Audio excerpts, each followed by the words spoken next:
So we've been talking about miracles for several weeks, and we look at these stories that are amazing about what the Lord does for people externally in their lives, healing them, feeding them, calming these storms. And what we're supposed to take away from those stories are what the Lord can do for us on the inside, with our spirit, with our mind, with our emotions, our heart, our hopes. Because we all have difficult times. I mean, that's the way life is. We wish it wasn't so, but it's true. We have difficult times that we go through. And when trouble does strike us, we sometimes forget that we know about the Lord. We forget that we know there's this thing called the Lord's divine providence. The Lord is leading us and guiding us with all love and mercy towards what is happy, no matter what it might look like externally. And we struggle to recall last or past answers to our prayers when we went through something difficult, and we forget how the Lord led us, how the Lord helped us. Those times we don't necessarily bring those into the current memory and go, oh yeah, I was helped before. I bet I can be helped again. So what happens is only the present moment or that difficulty seems to be the only thing. It seems to be what's real. That's the only part of our lives that we're experiencing at the time, and it takes over. And it seems permanent, like it will never change.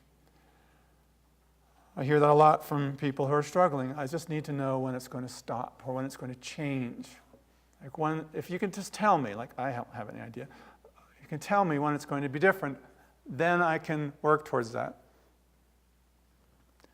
And our minds spin with the future implications, and our troubled emotions prevent us from thinking clearly. We have doubt, we have worry, confusion, and they become our dominant emotions.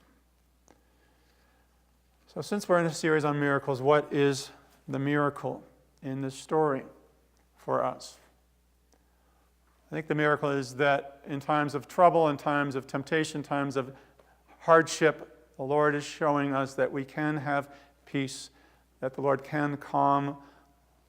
I love the imagery of the wind and the waves. It can calm those troubling thoughts, those troubling emotions that bang up against us, that rock our world, showing that the Lord can help us through those. And for me, this is one of my favorite stories from Scripture because it is so clear to me how this story is telling us about a spiritual story, how this story is a metaphor for our lives, what we're going through, and it just sort of opens up that way in a very beautiful way.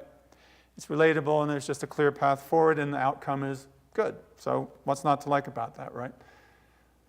But in the story, Jesus makes the disciples, it says, made the disciples get in the boat and go to the other side. And you're just thinking, well, the Lord made this happen, clearly. He told them to get in the boat, and he knew this was going to happen. He knew there was going to be a storm. So the Lord is just mean, like, that's not really what's going on.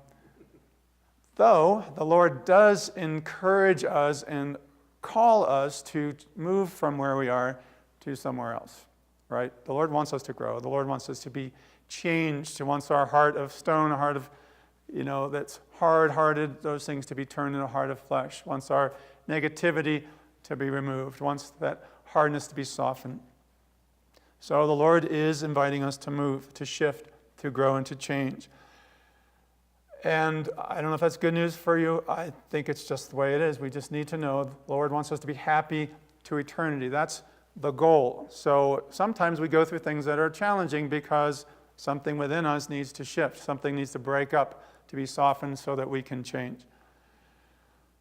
So you might ask yourself this question as we're contemplating this story. What is the next step you are being asked to take by the Lord in your spiritual life? What is the Lord asking you to do? Think about that. Maybe you don't know, but I'm going to challenge you to think about that. Because often we worry too much about getting to somewhere far, far away instead of, well, what's the next thing I can do? Now, the other thing that we struggle with when we are growing spiritually or we're being challenged is it feels like the Lord has left the scene, has left us alone. In the story, it illustrates that in a certain way. It says Jesus went up on the mountain by himself to pray while the disciples went across the sea. And what that actually pictures is the Lord going within our innermost, our highest parts within us and strengthening us from within. You can think of it as sort of praying for us to be there in our inmost level, I'm going to be there to strengthen you, to help you. But the appearance is the Lord has departed. You think of Jesus when he was experiencing his temptations on the cross, saying, my God, why have you forsaken me? Why are you so far from helping me?" As the psalmist says, continuing that. And that's the feeling that we experience when we are going through that, is that we are by ourselves, when actually the Lord is closer than ever. And it happens in evening time, just to put that little state of obscurity and darkness into more technicolor for us to think about. So what do we do? We're in a state of trial, we're in a state of temptation, we're in a state of difficulty. It feels like the Lord has left. The writings for the New Church say this: in temptation it looks as if we are left to ourselves, but we are not, since God is then most closely present in our inmost and secretly gives us support. So I'm saying that exact thing.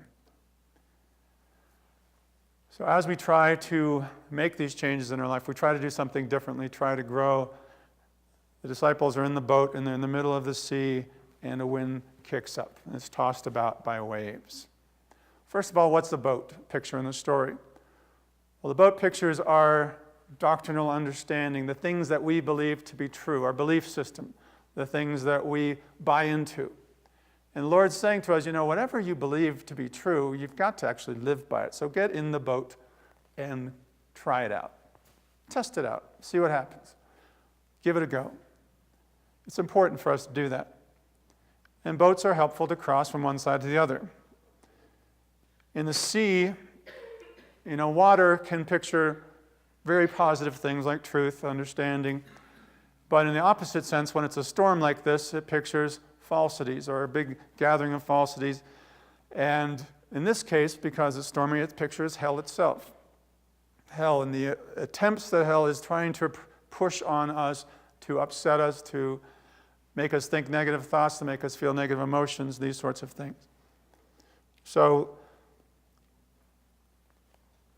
what helps us to pass across hell, so to speak, to get through a hellish experience, to go through these temptations, is what we know, getting in it and going forward. But that's not the end of the story, too, because things happen, like the wind.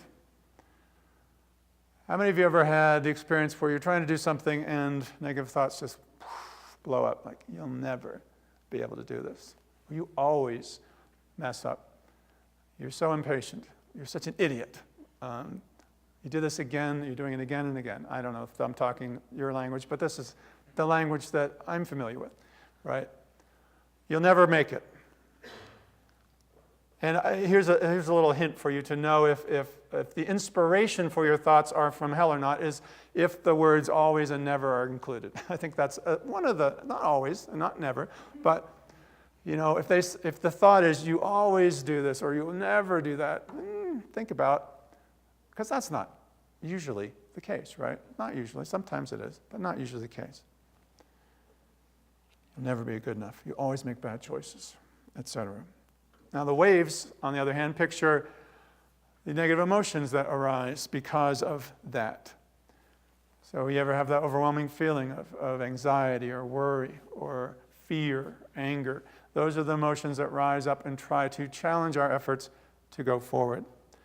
The writings for the New Church call them lusts that spring up, or various commotions of the mind. I like that word, it's commotion. So things in our mind that are just disturbing, that are causing chaos. So it says, when we are in what is natural and not yet what is spiritual. So we're in a state where we're trying to grow, in which state the natural affections, which are various lusts springing from the loves of self and the world, rise up and produce various commotions of the mind.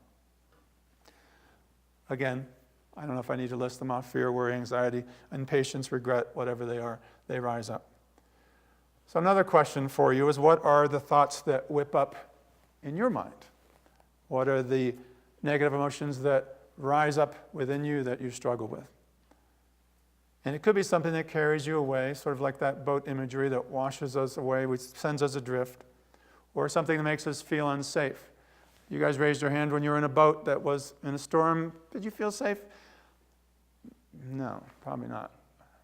I remember being in a little, was it a canoe on a mountain lake in Montana with my little 1-year-old and this wind kicks up and I'm trying to get to the other side and I'm just being blown across to this island far, far away. It was a bad feeling, but she's alive, so everything's fine. What are those things that make us feel unsafe, that make us feel worried, like those rough seas? The divine providence says the pleasures of our feelings carries along the way the wind and wave carry a boat. Now, I'm talking about this in terms of negative emotions too, but there can also, and these are negative emotions, but there are also negative emotions that we enjoy. There are some that we take quite a bit of delight in. Like certain lusts, we go, this is really quite good. So it can be not just things that you wish wasn't happening, but, oh, this is happening, I'm liking this, but I probably shouldn't be. That kind of stuff can rise up as well. Now, at 3 a.m, Jesus comes walking to them on the sea. What I think is notable initially about the story is that Jesus has no issue with walking across the stormy sea, which is the Lord has the ability to rise above the power of the hells, to not really an issue for the Lord, to walk above those. It's like, all right, well, I see what you are. So something notable about that, to call upon the Lord, of course, but the Lord has no trouble with that. And it's at 3 a.m. and they think he's a ghost. They're afraid. Part of that is when we are trying to change, part of us is afraid of that because we're comfortable often in our old dysfunctions. No matter how dysfunctional they are, there's a certain amount of comfort in the things that we're used to in our habits. And to give those up, there's a certain fear in moving away from them. Like, how will I be if I stop that? Or what will it be like if I give that up? I mean, people need to be criticized to be healthy and happy, so I really need to be there for them in that state.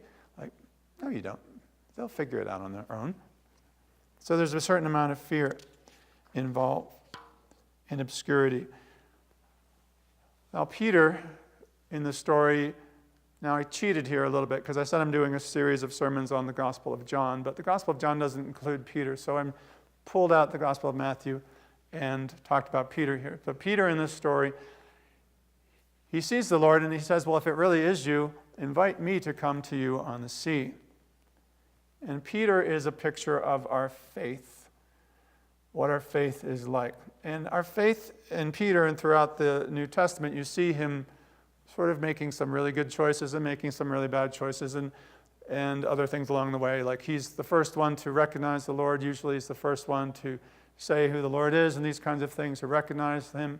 First one who's willing to jump into the sea and walk on water or see the Lord after he's risen from the dead. These kinds of things, because our faith has that ability when it's in a good place to have a positive approach. But there's also part of our faith that is wavering at times, like denying the Lord 3 times and sinking in these sorts of things. So our faith is in process. So people look at Peter in this story and go, well, Peter, he failed in this story, right? He got in the water and he sank.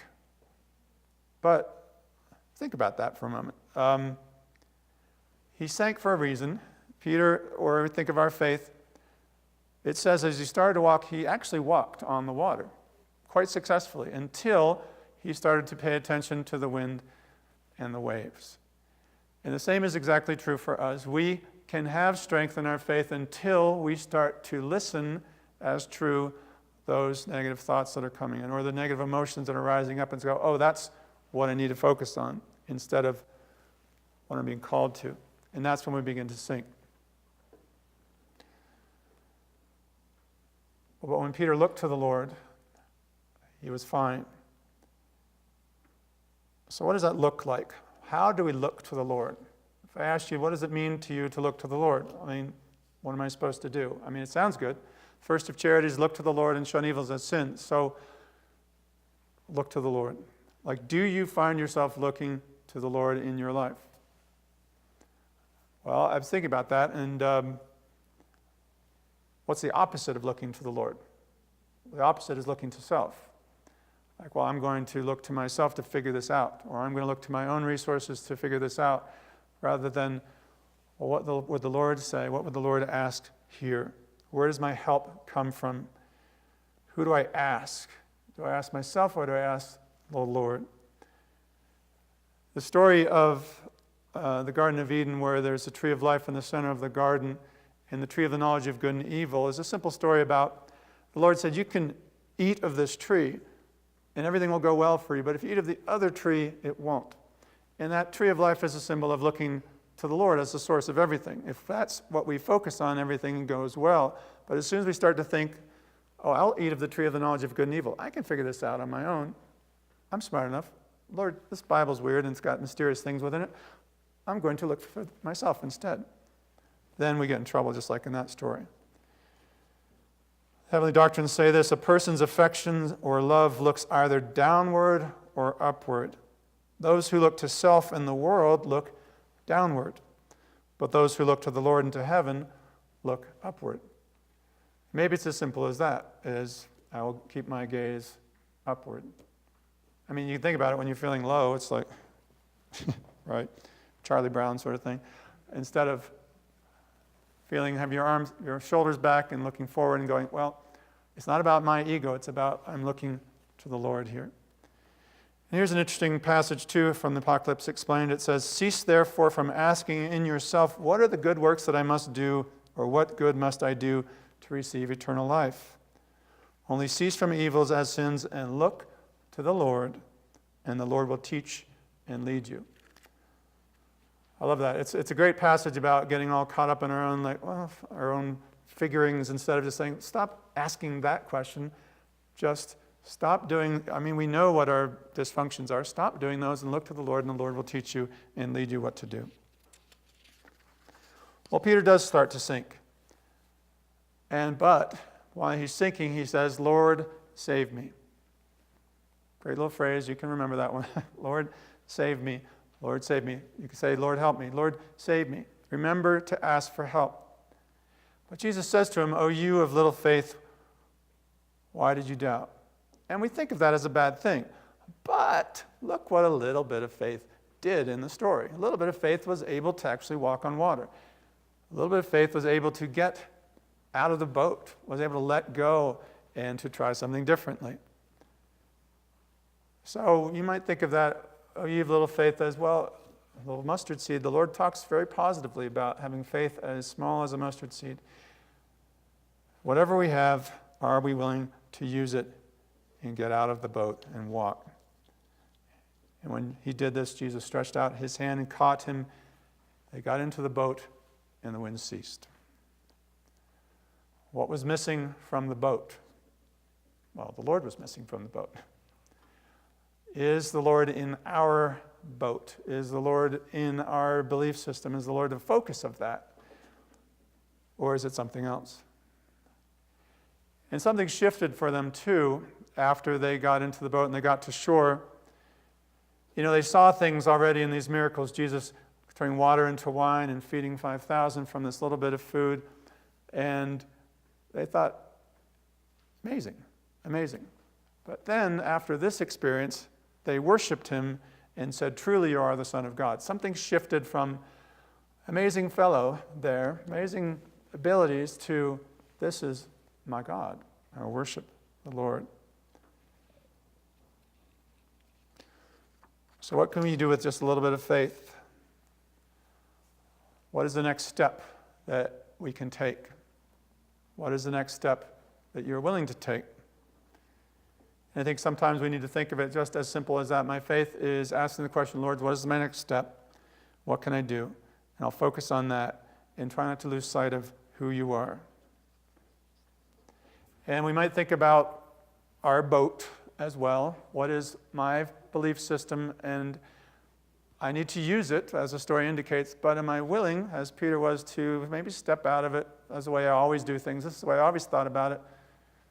The way I have always thought it should be done too. Maybe, well, the Lord's over there, calling me over there, so maybe it might be worth a try. Do something a little bit differently.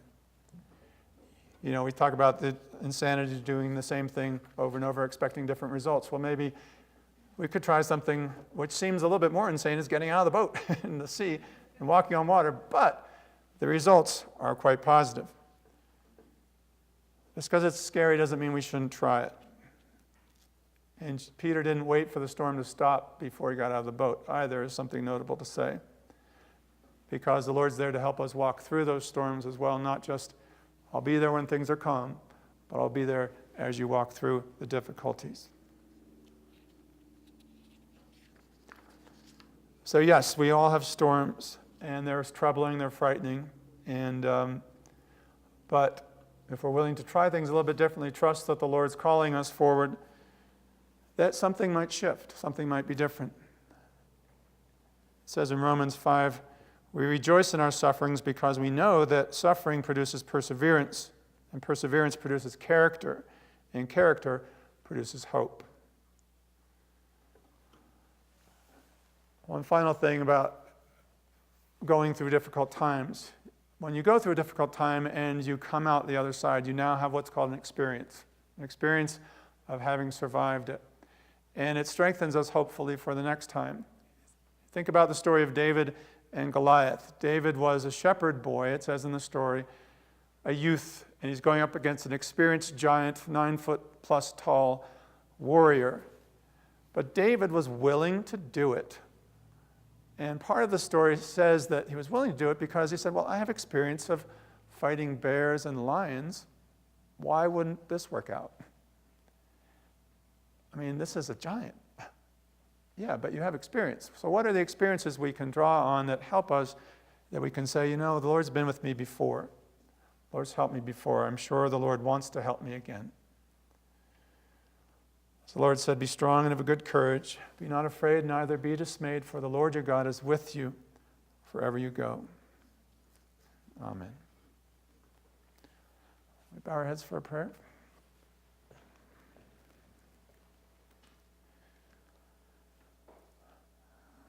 Lord, we thank you for your word, which reminds us of your strength, your power, your love for us, the compassion you have for each one of us, and the willingness to walk with us through our storms of life and lead us to safety.